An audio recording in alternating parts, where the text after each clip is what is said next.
में क्या लगता है जलसे में सिर्फ मुसलमान आते हैं, जलसे को सिर्फ कलमा वाले सुनते हैं। मेरी तकरीरें कभी चेक करो, मैं कमेंट कभी कभी पढ़ता हूँ ना, तो गैर मुस्लिमों के मुसलमानों के बराबर कमेंट मौजूद होते हैं।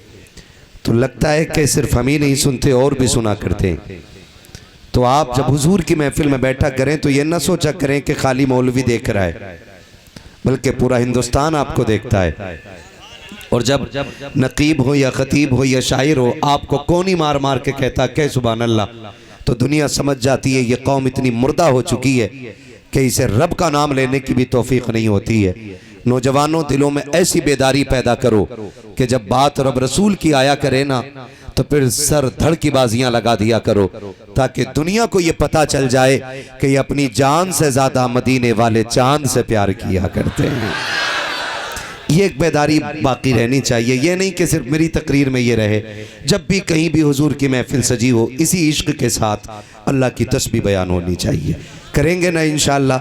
अभी आपने सोहराब कादरी साहब से नात सुनी, उनसे पहले मद्दाह खैरुल अनाम शायर अहले सुन्नत भाई सलीम रज़ा पीलीभीती साहिब क़िबला से आपने नातो मनक़बत के अशार मुलाहिज़ा फरमाए, और आपने बीच में एक बेहतरीन खिताब हज़रत अल्लामा मौलाना शान मोहम्मद साहिब क़िबला से सुना। मैं बहुत ज़्यादा वक्त आपका नहीं लूँगा, ये याद रखिएगा। ये मत सोचिए आखिर में आया, इसके बाद कोई नहीं आएगा तो ये हटेगा नहीं। मेरा अपना उसूल है कि मैं बहुत ज़्यादा देर गुफ्तगू करने का आदी नहीं, मैं इतनी देर बात करता हूँ जितनी देर लोग दिल से सुनने के आदी रहते हैं। ठीक है ना? उतनी देर बात होगी इंशाअल्लाह जितनी देर दिल से सुनी जाएगी। मेरा एक उसूल है कि तूफ़ान नूह लाने से आखिर क्या फ़ायदा, एक अश्क ही बहुत है अगर कुछ असर करे। अगर मैंने इतनी देर की बात का कुछ असर हो गया हो तो दिखाएं असर कितना हुआ है। जितना असर हो गया हो उतनी ज़ोर से, रुके रुके मेरे भाई, बात पहले पूरी कर लूँ। यही तो जज्बे होते हैं ना, ऐसी जगह नारा लग जाता है जहाँ पे खामोश रहना चाहिए। ठीक है ना? अल्लाह आपके जज्बे को सलामत रखे। बस अगर आप पे असर हो गया हो ना, तो जितना असर हो गया है उतनी ज़ोर से हुजूर पे दुरूद पाक पढ़ लिया जाए। पढ़े बाबाज़े बुलंद, अल्लाहुम्मा सल्ली अला सय्यदिना व शफ़ीइना व नबीना व मौलाना मुहम्मदिन मअदिनिल जूदी वल करम व आलिही व अस्हाबिही व बारिक वसल्लिम सलातुम व सलामन अलैका या रसूल अल्लाह सल्लल्लाहु तआला अलैहि वसल्लम। मिंबर रसूल पे जितने लोग बैठे हैं ये सारे ही काबिल एहतराम हैं, ये सारे ही काबिल कदर हैं। ये न देखें कि भतीजा बैठा है अपना, ये न सोचें कि हमारा हाफिज जी जो लगता है ना ये अपना बेटा है, ये न सोचें कि अपना भाई है। ये याद रखें सारे रिश्तों से बड़ा हुजूर का रिश्ता है।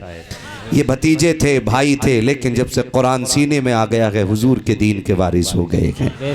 ये हमारे सरों के ताज बैठे हुए हैं। मैं मशवरे के तौर पे आपसे कहूँ, घरों में बरकतें ना हुआ करें तो कुरान वालों से दुआएं लिया करो, मुश्किलें आ जाया करें तो इन कुरान वालों से दुआएं लिया करो। और बड़ी बात कह दूं, लोग तावीज़ के लिए मारे मारे फिरते हैं, भागे भागे फिरते हैं। मैं कहता हूं अगर बरकतें रूठ गई हों तो डोरी न लटका दरवाजे में। एक कुरान वाले को कह कि मदरसे में पढ़ने वाले मेरे घर खाना खाना शुरू कर दे। तुम नहीं जानते हो कदम उसके आएंगे करम अर्शों से अल्लाह का उतरना शुरू हो जाएगा। ये वो जमात है, फरमाया गया कि अगर कब्रिस्तान से गुजर जाती है अल्लाह इनके कदम के बरकत से 40 दिन का कब्रिस्तान से अजाब उठा दिया करता है। लेकिन माफ़ कीजिएगा, जिन लोगों को दौलत का नशा होता है ना, जिनके पास टके भर की दौलत आ गई है, जो ना उनके काम की है ना किसी के काम की है, हकीकत तो ये है कि खाली हाथ आए थे और खाली हाथ सलामत रहे। ऐसी महफिल रही तो इंशाअल्लाह 1 घंटा बोलूँगा, और अगर साथ छोड़ दिया ना तो फिर इंशाअल्लाह आधा घंटे में तकरीर मुकम्मल होनी है। थके तो नहीं है ना? अभी खाली हाथ आए थे, खाली हाथ जाएंगे, ये हकीकत है। तो मैं अमीरों से गुजारिश करूंगा, खुदारा दौलत पे घमंड करके कुरान वालों की तौहीन न करना, इल्म वालों की तौहीन न करना। हमें लगता है कि ये जो सीने से ये पारा लगा के जो मदरसे जा रहे हैं ना, ये कलवा का बेटा है, ये भूरा है, ये गुड्डू है। लेकिन जानते हो मैं उलमा की शान क्या बयान करूं? फरमाया गया अगर कोई यस्सरनल कुरान सीने से लगा के मकतब की तरफ जाता है और पैर में जूती नहीं होती है तो फरिश्ते उसके पैरों में अपने पर बिछा दिया करते हैं। सुभान अल्लाह। आप गौर करें इनके रुतबे का आलम क्या है, इनके मर्तबे का आलम क्या। अल्लाह ने कितनी इज्जतें अता फरमाई हैं, अल्लाह ने कितनी बरकतें अता फरमाई हैं इनके कदमों में। फरमाया गया जो पढ़ने वाले होते हैं ना, जब वो पढ़ते हैं तो हवाएं उनके लिए दुआएं किया करती हैं, फिजाएं उनके लिए दुआएं करती हैं। फरमाया गया उलमा के लिए समंदर की मछलियां दुआएं किया करती हैं। लेकिन भला हो अमीरों का, जो आलिम को देखते हैं और फिर भी बैठे रह जाते हैं, जो इमाम को देखते हैं लेकिन फिर भी चारपाई पे बैठे बैठे कहते हैं आओ हाफिज जी आओ, आओ हाफिज जी आओ। इतराले जितना इतराना है, एक दिन वो आएगा तो इस हाफिज के बगैर कब्र तक नहीं जा सकता है। एक दिन वो आएगा कि इसके बगैर तू कब्र के अंदर दफन नहीं होगा, तेरा जनाजा रखा रहेगा उस वक्त तक जब तक यही 5,000 रुपए की तनख्वाह लेने वाला आकर तेरी नमाज जनाजा नहीं पढ़ा देगा। है किस चीज का घमंड? दौलत पे इतराने की जरूरत नहीं है। अगर घमंड और गुरूर हो तो इतना याद रखो, हुए नाम वर्बे निशां कैसे कैसे, जमी खा गई आसमां कैसे कैसे। ऑपरेटर साहब आपका माइक दबने लगा है, मैं अगर अपनी ताकत पे बोलूंगा तो ये बंद ना हो जाए, इसलिए इसे इतनी आवाज दे दो कि कम से कम मेरी आवाज ये इन तक पहुंचाता रहे। खैरियत है आप लोग? शुक्र है परवरदिगार का, उसने हुजूर की उम्मत में पैदा फरमाया है। क्या बात है नौजवानों, सलामत रहे। शुक्र है परवरदिगार का, उसने मुझे और आपको हुजूर की उम्मत में पैदा फरमाया है। हुजूर आए, पूरी कायनात को शूर जिंदगी अता हो गया। मेरी एक एक बात को सबक के तौर पे सुनिएगा और कोशिश ये कीजिएगा बात अमल की होगी तो इंशाअल्लाह यहाँ नहीं यहाँ लेके जाएंगे, ठीक है ना। दिल किधर होता है भाई? तुमने तो पूरा बीच में रख दिया, मौलवी किधर समझे, बड़े होशियार लोग हैं। हाँ, दिल किधर होता है? हाँ, दिल किधर होता है? और जेब किधर लगाई जाती है? पैसे किधर रखते हैं? मतलब समझे कुछ? मतलब समझ में आया कुछ? दिल और जेब दोनों बाईं जानिब होती है। ये बहुत बड़ा इम्तिहान है। ये समझ रहे मेरी बात? बहुत बड़ा इम्तिहान है। आप कहेंगे कैसे? तो जो बड़े बूढ़े हैं वो समझ रहे हैं और मुस्कुरा रहे हैं मेरी बात पर। बहुत बड़ा इम्तिहान इसलिए है कि दो बर्तन हैं, एक है दिल और एक है जेब। एक है दिल और एक है दिल और एक जेब, और दोनों बाईं तरफ। तो इम्तिहान इस चीज का है कि दिल में क्या रखना है और जेब में क्या रखना है। बेवकूफ कहते हैं कि ऐसे रिश्ते तो मेरी जेब में पड़े रहते हैं।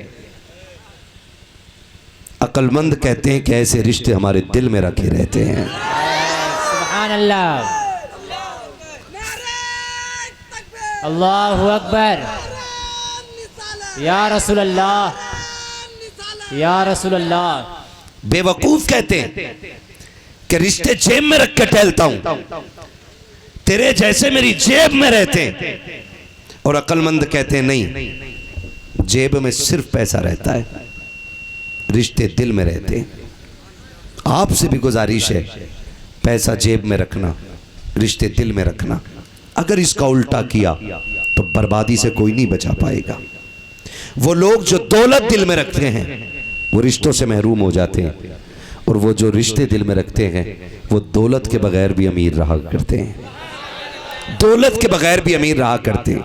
अगर फर्क नहीं समझ में आया हो तो इतना समझ लो, आज ना कचहरियां देखें आप, कोर्ट देखें आप, मुकदमों की फाइलें देखें आप, हॉस्पिटल में इमरजेंसी वार्ड देखें जाके आप, हर जगह मुसलमान ज्यादा नजर आ रहे हैं। अल्लाह करे ये बात दिल में उतर जाए जो मैं कहने लगा हूं। खास करके जवान मेरी बात पर गौर करें, जो बूढ़े हैं उनकी तो कट गई, और अगर अभी भी वो पार्टी बंदी पे जहन रखते हैं तो वो भी मेरी बात गौर से सुने।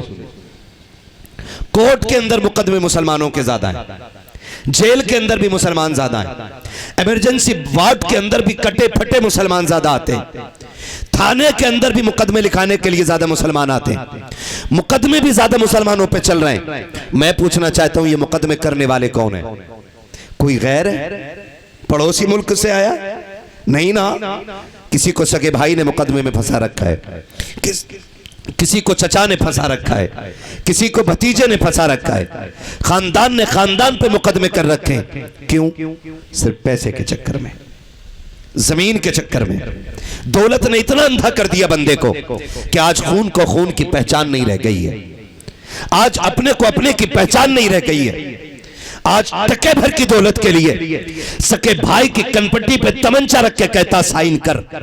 मैं पूछना चाहता हूं, जाओ जाकर के हॉस्पिटल देखो, उनमें जाकर के पूछो किसने मारा है, तो कोई कहेगा भाई ने मारा है, कोई कहेगा भतीजे ने मारा है, कोई कहेगा पहली लाठी चचा ने मारी थी। आखिर ये नफरतें क्यों पैदा हो गई, ये दूरियां क्यों पैदा हो गई? हमने तो इन्हीं रिश्तों को एक हवेली के अंदर इस तरह प्यार से पनपते देखा है, इस तरह प्यार से पलते देखा है, इस तरह प्यार से बढ़ते देखा था कि जब हम छोटे थे और एक भाई स्कूल से आ जाता था, दूसरे को आने में देर होती थी, अम्मा मुट्ठी बंद करके कहती थी ले तेरा बाप चीज लाया है, तो भाई मुट्ठी आगे बढ़ा के कहता था लाओ। इधर एक हाथ में चीज आती थी, दूसरे हाथ को फिर आगे बढ़ा के कहता था इसमें भी दिया जाए। माँ कहती थी तुझे मिल गया तेरा हिस्सा, वो कहता था माँ मेरा मिला है, अभी मेरा भाई स्कूल से नहीं आया है, उसका हिस्सा मुझे दो, कहीं ऐसा ना हो चीज खत्म हो जाए। जब तुम देर से आते थे तो यही भाई तुम्हारे आने के इंतजार में खाना नहीं खाता था, माँ कहती थी बेटे खाना गर्म है खा ले, यही कहता था अम्मा भी भाई नहीं आया है, जब वो आ जाएगा तब खाना खाऊंगा। जब तुम स्कूल से देर से आते थे, आपका सगा भाई आपके बगैर खाना नहीं खाता था, बाजार से कोई चीज आती थी, आपका सगा भाई आपके हिस्से की हिफाजत करता था। आज क्या हो गया है, जो कल तक तुम्हारे हिस्से की हिफाजत करते थे आज तुम्हारे हिस्से को छीनने के लिए तुम्हारे कान पे तमंचे लेकर के खड़े हो जाते हैं, लाठी सरों पे मार करके जबरदस्ती साइन करा करके तुमसे जायदाद छीन रहे हैं। फर्क सिर्फ इतना है, जब हम छोटे थे तो दौलत दिल को नहीं जानती थी और दिल दौलत को नहीं जानता था, दिल में सिर्फ रिश्ते रहते थे, इसलिए दौलत से प्यार नहीं था। जब से जवानी आई है अब दिल से रिश्ते निकल गए हैं, दौलत दिल में आ गई है। याद रखिएगा दिल में एक ही चीज रहेगी, या तो दौलत रहेगी या रिश्ते रहेंगे। अक्लमंद वो होता है जो दौलत जेब में रखता है, रिश्ते दिल में रखे जाते हैं।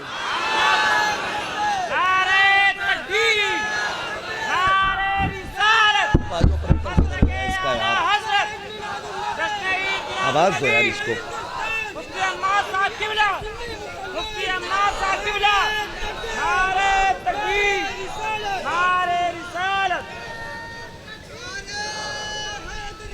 या अली, मेरे भाई पहले से ही बहुत खतरे हमारे सरों पर है।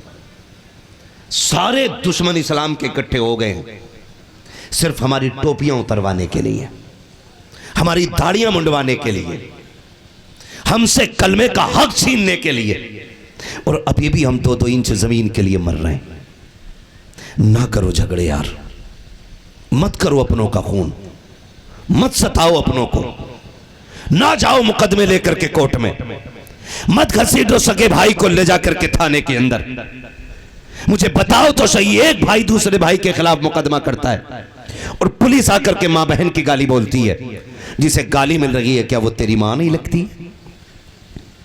जिसको जलील किया जा रहा है क्या रिश्ते में तेरी बहन नहीं है? जिस खानदान को गालियां मिल रही है क्या उससे तेरा कोई रिश्ता नहीं? एक भाई को थाने में पकड़वा के कॉलर उठा के कहता मुझसे ही लड़ने चला था, औकात थी मुझसे लड़ने की? मत करो यार ये तमाशे, किस घमंड पे हो? जिस थाने की बात कर रहे हो ये 500 रुपए में बिक जाने वाले लोग हैं। तू 500 रुपए देके गाली बुलवा रहा है, दूसरा 1000 देके तुझे पिटवा देगा।